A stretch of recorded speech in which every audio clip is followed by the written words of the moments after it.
I'll have like an official desk where I can set up like the microphone and like keep it set up and just plug it in type deal. Because like right now, I have to keep like taking it apart, putting it back together, put it in the box, take it apart, put it back together. But what you mentioned, say that one more time since I started recording. So you're thrown off this week because you visited the AZ, and you're doing what now? Yeah, we did some hiking of the Grand Canyon, which we'll talk a little bit about today. So my like routine is definitely thrown off because I haven't worked out since maybe like Thursday of last week, Friday. Yeah, because you came in Saturday, so you probably worked out Friday last week. So it's Wednesday that we're like filming this. So it's been 5 days since I've worked out. I mean, I like, we did walking and stuff like that, like some stretching and whatnot each day, but hiking, but haven't like resistance exercise trained. So I'm supposed to do back stuff, but I think I'd prefer to do chest because tomorrow's going to be an abbreviated, which I'll probably just do like deadlifts with slow tricks and then squat, like Smith squat to air squat, and that'll probably be my session in the morning. Just because I have to like go pick up a rental car and I got stuff to do. So I'm just kind of like reworking my program so it works for me, and I'm gonna just do the lift that I would prefer to do. Yeah, dude, same here. I was gonna say since hiking, yesterday I was supposed to do on Tuesdays I deadlift and do legs. Did not. I did an upper body session instead. I actually hit. Well, on Mondays we're actually supposed to lift on like my old like plan because we used to do 5 days a week, but since we've been doing 4 days a week and then like taking off Mondays, I haven't hit like my Monday session in like probably like 6 months, 5 months, 6 months, and it was nice to like finally do that because I was like, well, since my legs and my lower back are kind of like toasted from hiking, then I'll do the upper session. So yesterday I did that. Today and Wednesdays usually are off, but today we're gonna actually do legs and deadlift. Well, I am at least. So maybe I'll do slow eccentrics like you're planning on doing. Maybe I'll throw that in there and do that. But yeah, I'm gonna do lower body now or today, and then probably do another, or no, actually take off tomorrow, and then maybe do. I don't know the thing is I got Friday on legs, so I don't know. We'll see if I could do legs again, or I'll do like a hybrid since I haven't really done that in like forever.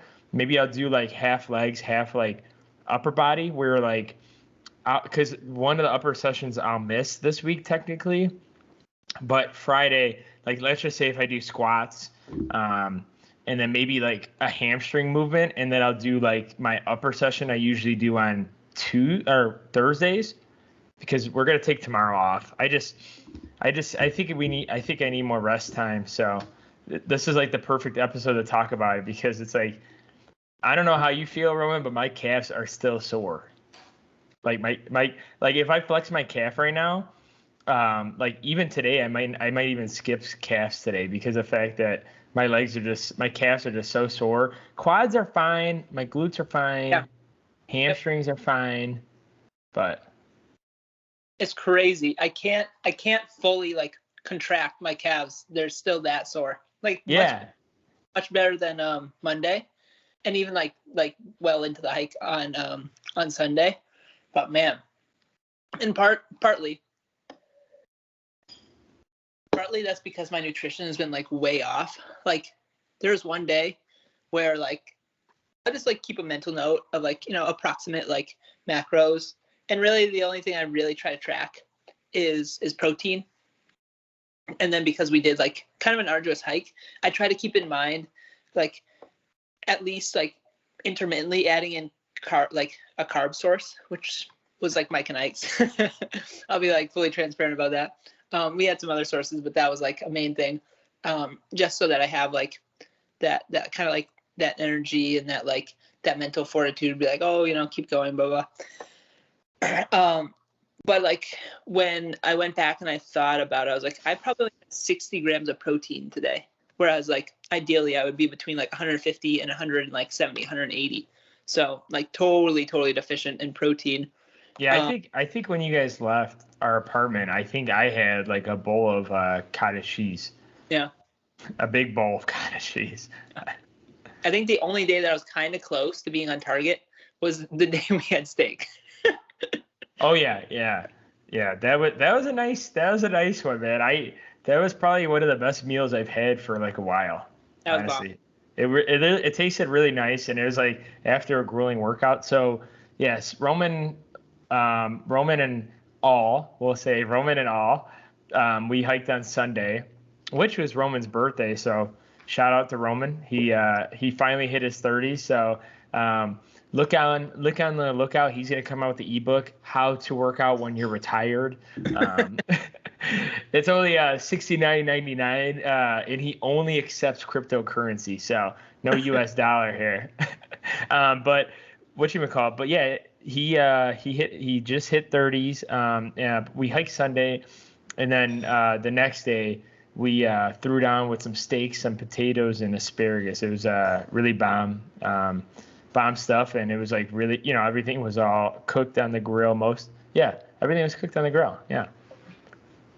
Yeah, Now that's fancy when you can cook everything on the grill. Because usually when we cook like something on the grill, we usually just do like the meat, and then like everything else is like on the stovetop or like the air fryer. But we went all out on the grill. We just said, hey, we're gonna be lazy, just do it all at one source of heat. I remember the last time I grilled out, probably sometime like around 4th of July this summer with Laura's parents. But I feel like because my brother is like mostly vegetarian, like he has some fish. I guess he's like, you call him like pesca-ovitarian or something, and he eats egg. And my mother like quasi stays with him, quasi stays with like her boyfriend, and like she also eats a similar diet. We almost never grill. So when I'm home, like hanging out with my brother, like we'll do other stuff. We'll make seitan for protein, or we'll do like fish, or we might do like some sort of like egg curry dish or something along those lines. Or fish and a rice cake. Fish and a rice cake. So yeah, I don't grill often, so it was really nice to have like some nice grilled steak with the potatoes, which had been like, they're pretty much like slow cooking, which was amazing. And then the asparagus was a really nice touch. Yeah, Roman and I were saying, we were talking about like, man, only if you could just, I know like we probably wouldn't do it, but like, could you just imagine if we could afford steak for like every dinner? Like, I mean, at some point, like it's gonna get obviously boring and like you're sick and tired of it, but like it's just like one of those things you wish you could just afford like every dinner. Yeah, even like I've seen so I consume a lot of like content, and I've seen some pretty cool like fitness creators. Like one of them was kind of doing like a mock diet of The Rock recently, and it was like oatmeal, it was like blueberries and steak. Like it was so random, but I was like, oh damn, okay, like I would be interested in this out, see like what that's like.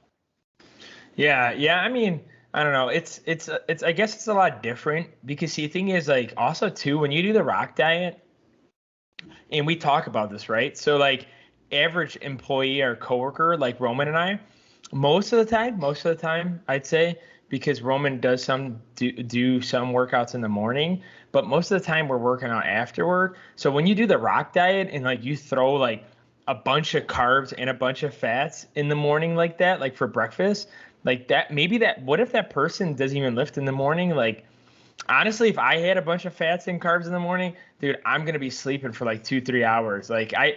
It's always like for me, like obviously I changed it up, but most of the time it's just protein and fats for me in the morning because of the fact that I don't lift until so late.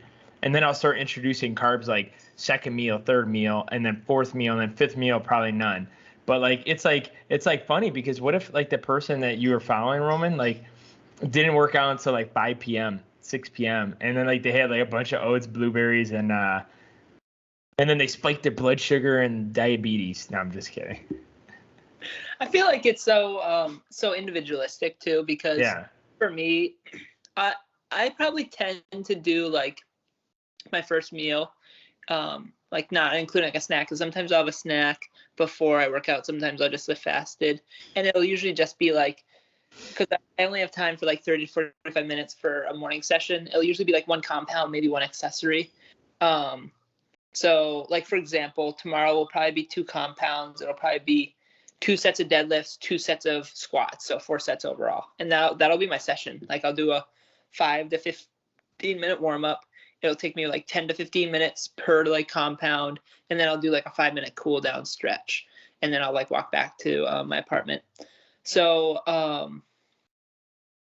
yeah, usually I would say I tend to do like protein and fat. So it'll be like, if I've got like jumbo eggs that I have now, then I'll do like 3 eggs and like maybe a slice of cheese, maybe a glass of milk. And then, yeah, usually that's probably it, and a piece of fruit, something like that. But sometimes I'll like throw in like a couple slices of bread in there too. So like I definitely mix it up. And Yeah.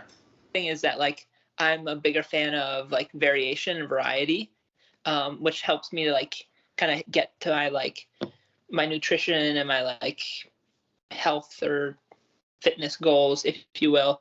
But I know a lot of people like subscribe to like the hypothesis that like carbohydrates are like not super satiating, and because of that, like a lot of people can like overconsume on them.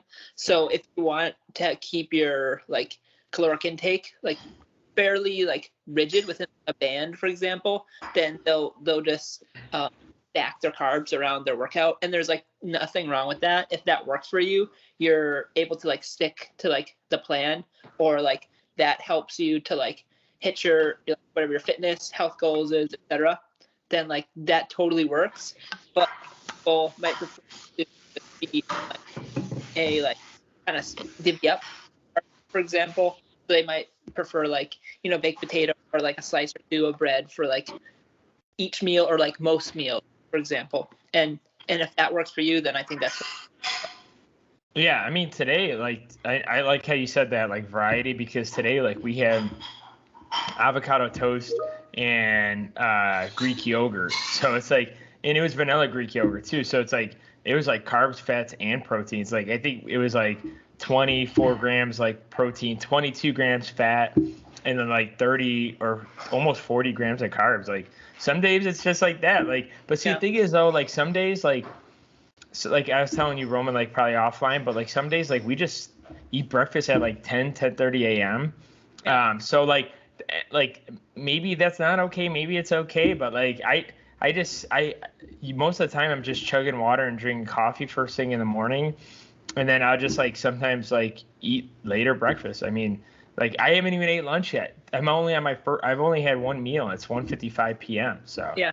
Yeah, I'm probably gonna eat after this. So That's totally fine, because like you're able to stick to like whatever plan that you like set for yourself, and like you like, for example, you're on like a little bit of like a weight loss diet right now, and like you are consistently like weighing less, and like you're moving towards like the target you have. You didn't say like, oh, I'm gonna lose like 30 pounds in like 30 days. You said like, I'm gonna do this over the course of like 6 months. I'm gonna slowly do it, and like, to my knowledge, like you're not even tracking. You're just like being smart. Like you've done this like for years, so yeah. I'm like 80 to 85% tracking. But see, the thing is, yeah, it's like 18 pounds in what, like 8 months, I think. 8 months, something like that it was. Speaking of which, Roman, I'm glad you brought that up. That's today. I mean, obviously my weight's been jumping total. I've only been weighing myself on Wednesdays and Saturdays. Okay. But 206.8. So this is the lowest I've been. Yeah. 2 pounds, I think, below last time you told me. Nice. Yeah, so like it's like it's weird. It might be a low day, but see, the thing is, like yesterday, Sam and I went ham on like tacos Nice. last night, and I even had like some candy at the end of the bed, or before bedtime, not end of the bed. That'd be weird. But yeah, like like I've been hitting it. I'm still using Fit Genie. So if anyone's out there, I think I mentioned I was trying to go back to my Fitness Pal. But Fit Genie has like It has, so if you put your goal, your current weight, your goal weight, and then like what style eating and what kind of activity level you have, they start you off with like a set macros and calories, and then like every week they usually update it. You know what's? I think it's because I have the free version.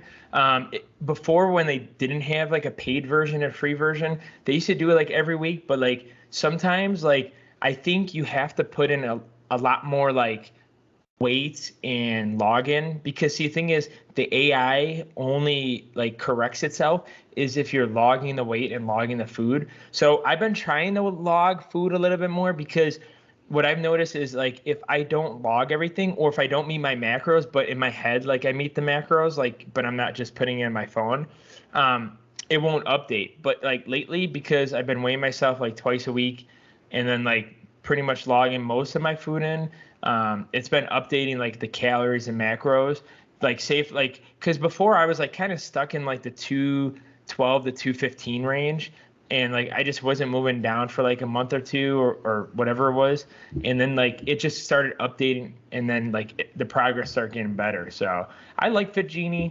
The reason why I didn't go back to MyFitnessPal is because they are so obsessed with the calories, where it's there, you have to like go to like another screen. So I'm just pure like I need the main dashboard macros, and like you have to do the paid version for MyFitnessPal to show like macros is like the main source of like information. And that's why I love Fit Genie, is because the fact that it says fats, proteins, carbs, or no, fats, proteins, carbs, or carbs, whatever it is. But it says it right there. It doesn't really care about calories so much, and that's what I love about like Fit Genie. So if you haven't checked it out, check it out. It's free. Yeah, I should check it out, because I'm a little like I've used like do use MyFitnessPal. Mainly use it as just like a weight journal. So like every morning, like get up, like do the bathroom thing, and then I weigh myself, just to like keep like consistent, so I can see like the trends over time. But I was using like the like calorie, if you will, and most of the stuff I eat is like whole foods, but more so recently I've had like definitely introduced more like processed foods into my diet. But like the good thing about that when you're like using that kind of app is like usually they have like you can scan barcodes, so you can just take a photo of the bar, boom, it says it right there. And like as long as like I'd measure out, like right now I've got, for example, about half a cup of cereal, and then about 2 tablespoons worth of sun butter, and then I've got a glass of chocolate milk. So that was like roughly like 20 grams of protein. I didn't even like keep track of like the carbs, but it's probably like 60 grams of carbs. It was just like a quick little easy pre-workout meal that I could put together, since I'm gonna like hit a workout after this. But yeah, so that's like quick and easy. But like I feel like as more and more time goes on, the app has become like more clunky, MyFitnessPal, and like unless you pay for it. And I am like really cheap, and maybe at some point I will do something like that. I'll just do like a one-time subscription, and then because I do want to become more active on YouTube and like putting up more content and stuff like that, just because I think that that I could like be of more use to the fitness community if I put up more content. And it's just something that I want to do. So I that's kind of like a 2022 goal that I have for myself. But yeah, so all that rambling is to say I should probably try Fit Genie to see how I like the interface. Yeah, I've tried my macros. My macros is a good one, but it didn't have a lot of the logging food like Fit Genie does. See, that's why MyFitnessPal is so good. I think because, like you were saying, the barcode thing, MyFitnessPal was probably the best when it came to scanning and having the food in there. Because see, some of these newer apps, or some of these apps that aren't like popular, they'll have like no information when you scan the barcode, and then you're recording, like you have to go in there like, oh shit, like I'm at 1.5 servings, like this is that much protein, carbs, and fats. Like I had it, like you would have to input it, and it's just not fun. So Fit Genie's actually pretty good with the barcode stuff. Yeah, so I'd say try it. My macros was another one, but I didn't like it as much. And then I tried like RP. Honestly, I tried RP strength. I tried the trial. I didn't like it. Didn't like it. Don't. Yeah, you're on mute. But Damn, that's yeah, crazy. I didn't like it. It's just a weird. Maybe you know what? Like I said, I think you might have to go in it more and like do stuff. But I didn't like it because the fact that like you put like your plan like it would even when I put like the activity levels, my plan, my meal times, like it just like threw everything off. Didn't make sense. It was asking me like my sleep schedule. I don't know why. I don't care about like a tracking app about my sleep schedule because the whole point is to track food and not like sleep. Maybe it's because I haven't like consulted with one of them. Maybe like you need to be like when you pay for like the coaching, maybe they consulted with you where they like set it up for you, but it was not easy. Like, and I thought maybe I'm dumb, but like it was not easy at all. Like, if I can't do it, the person who's been logging for like years, then like a normal person on the streets is not going to definitely use it. So Yeah. unfortunately, we love Dr. Mike, but that's a no for me, dog, for right now.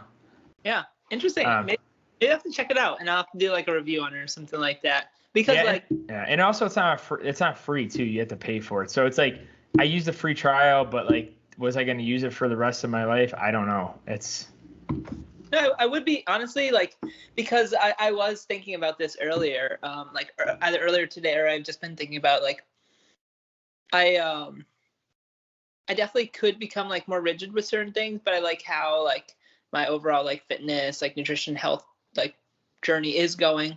I need to kind of like button up some things with my health, but like I have some like plans to do that, which I'll reveal at a later date. No, just like I'm gonna incorporate more running and stuff like that.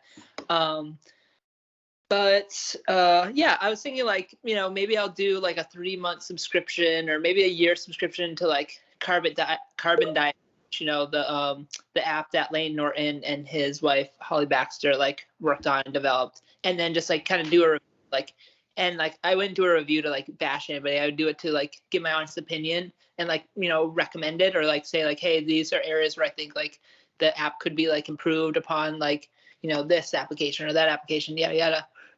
And kind of like test a couple against each other, but run them. I'd probably do like, I'd have to look more into it, like 12 weeks at a time, so like 3 months at a time, and then just kind of give like an overall like, hey, this is what I think about this, and then like compare them as I get more experience using like different ones.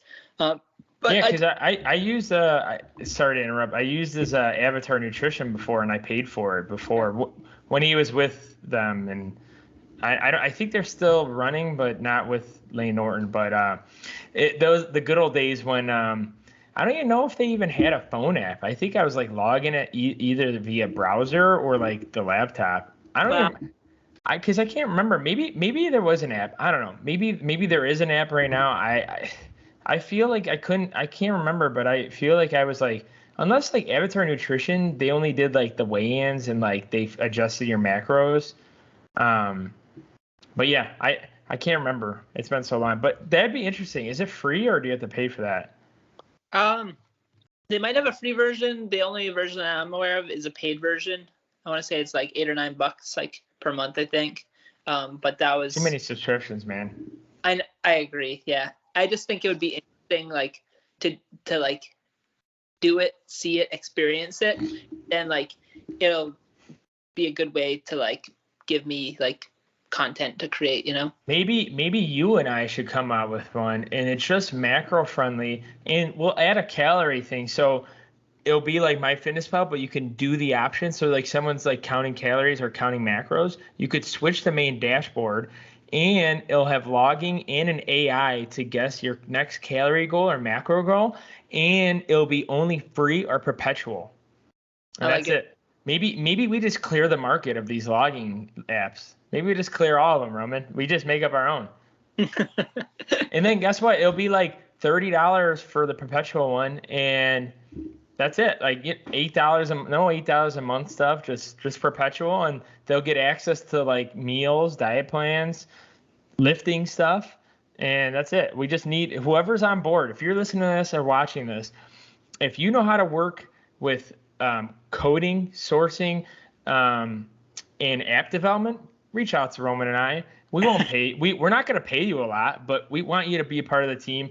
We'll do a, Roman and I 25-25. No, sorry. We'll do a 30-30, a 40-40-20. So Roman and I will get the 40-40. You'll get the 20% of the app. So let us know.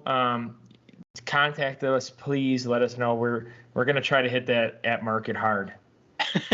And maybe we could do a sidetrack of selling NFTs on the side on the app, Be different. I love it, buddy. Yeah, it would end up being like Cisco, and we'd say like, yeah, like you get this perpetual license, but your support expires after 3 years. So you have to renew the support. Well, maybe that's what maybe that'll be the fine print. Like after 3 years, price may go up, and then like with inflation, it'll be like $40 next time. But yeah, Roman, speaking of the subject of the podcast, since we only have like 4 minutes left, hiking. How do you prepare your training for hiking? Can you prepare? Do you prepare? Is all this lifting just there for nothing and it's not functional?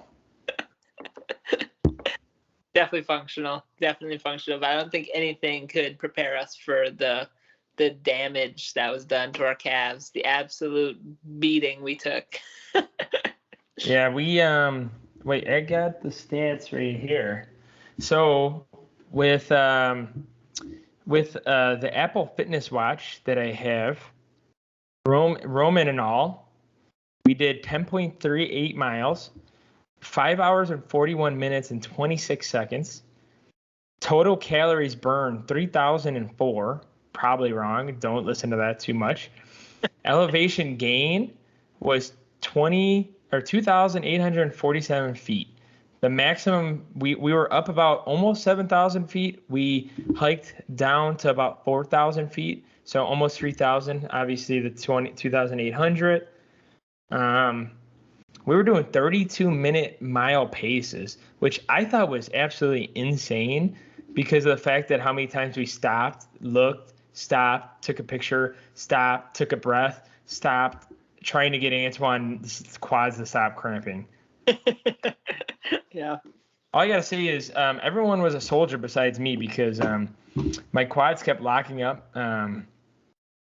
If anyone knows the key around that, because, Roman said I just need to train more, but I just, like I said, like Roman was saying, I think I just need to train more because my quads just lock up every time we do a big hike. And those some sour gummy worms actually help me not cramp. Yeah. They like push me through the end of that. I was going to say, it could just be like, maybe it's like a carb thing. Maybe you just need more carbs. Yeah, I think, but also too, like, maybe like if you're getting the serious like hiking, maybe the cardio aspect I think is like the biggest thing that Roman and I miss out on. So like if you have a Stairmaster and like your gym, maybe running would help like on a treadmill, because like like the oxygen levels when you're hiking like can really like hurt you when it comes to like just your like overall like health. Because Roman and I, most of the time, we just walk and lift. Like that's like the only cardio we do is walking, and then we lift. Well, Roman more bodybuilding, but me more like powerlifting, bodybuilding style. And then maybe like Roman, since you're like your small goal right now, we don't want to talk about it too much right now. But maybe after you run like a certain amount of times, maybe go hiking and see like if that actually helped you, and like see if like you like if it benefited you, because maybe the results are is maybe just that cardio aspect of lifting, maybe just do like 20 minutes of Stairmaster or the treadmill, like maybe that will help like prepare you for longer hikes or bigger hikes. Yeah, I was gonna say like one thing I would definitely recommend if you are planning a hike, start like rucksacking. So if you don't have like a fancy schmancy like rucksack, I don't. Just start adding water. Just do like small amounts, like a Gatorade bottle, like a bottle of water, and then just essentially like progressively overload. Add a little bit more next time, like add a second bottle, add a third bottle, like a few weeks after that, add a fourth bottle, and like slowly add weight over time. And I think that'll like absolutely help you, because I think so we had 2 backpacks for 4 people, and we kind of split the duties between all 4 of us. I know Laura ended up packing, my partner, she packed 5 liters of water for us, so 2.5 liters per person for the hike, which was almost like 11 miles, like down into the Grand Canyon and back up. So that was like absolutely adequate for us. We might have actually like overpacked, but I would say like probably best to do that. So determine like based off a distance how much you need.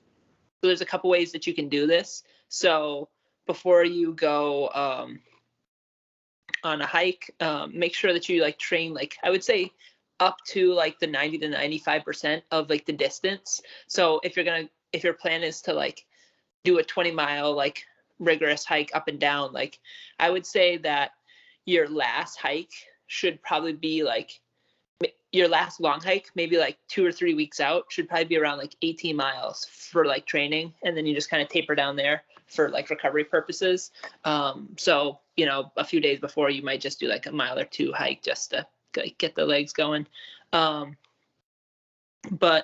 what you can do on that longer like 18-mile hike, for example, before you start the hike, pack out as much water as you need, maybe more. Like go to the bathroom, start the hike, drink as much water as you think you would, stay hydrated, etc.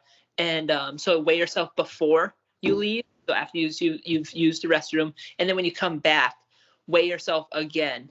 And if you end up wearing clothes, that's totally fine. Just make sure you weigh yourself, because it's gonna have like all your sweat on the clothes. If you don't wear clothes, make sure to take the clothes off, because the sweat on the clothes and the clothes itself obviously are gonna throw that off. Way more. And then you'll know like what the weight differential is and how much you need. And then I would say like just overestimate that by like 10, 15%, maybe even a little bit more, because you don't want to be dehydrated, right? You want to do your best to stay hydrated as best as you can. And like hydration starts multiple days like ahead of time. So if you're like peeing like really dark yellow or like orange the night before, like it's already too late. Like you kind of waited too long. So that was me after the hike. Yeah, hydration should start at least 3 days before you plan a big event. That's whether you're running, biking, hiking, even doing like maybe like a powerlifting meet, etc. Like you have to do something crazy like cut weight, which I wouldn't recommend if you haven't done it before. Hydration should be key for any type of like performance sport. The only people that like really kind of get away with it, and they really don't, because people have actually died doing this, are fighters and like wrestlers. They'll go like do crazy stuff, cut in like 20 pounds in just a few days worth of water weight. But like what you risk in doing that is like absolute terrible performance, because your muscles aren't able to contract as hard if you're dehydrated. You're not able to think as clearly. You're not able to move or locomote as efficiently. So it's really a losing plan usually. People just try to game the system sometimes to lose an extreme amount of weight so that they can hit like a lower weight class, and then they'll just like hydrate up as much as they can. But oftentimes like it does backfire on people. So you want to like get into a condition where like your weight is like where it needs to be for whatever you're planning on doing well ahead of time. And then I'd say hydration is like a top priority for you, and it usually starts like at least 72 hours before an event. Yeah, buddy. So thanks for tuning in to this latest episode. We're on episode 95. I don't even know. But watch on YouTube. We're on all audio platforms. So if you're, for some reason, you're seeing this on an audio platform and you want to see our faces, go to YouTube, type in Antoine Coletta, or the Gainz podcast, because we should be popping up on a lot of searches. So if you don't know how to spell my name, just spell Gainz podcast with a Z, not an S, and then you'll find us. Or if vice versa, if you're watching us on YouTube and you're like, damn, I wish these guys were on Spotify, or damn, I wish these guys were on Apple Podcasts or Stitcher or the podcast app, whatever you want to, listen to us on, we're on there. So if you want to take us on the road, you want to take us on for a walk, on the plane ride to, your vacation spot or wherever in the car, then you can find us on the listening portion for any audio version. So we'll catch you guys in the next one. Please comment, subscribe, like us, go on Roman's YouTube channel. And inside joke, Jeff Bezos, if you're listening to this, if you want to sponsor this podcast, please let us know. Reach out to us. We would love a sponsorship, and we would love that Amazon money. We'll see you guys in the next one. Peace.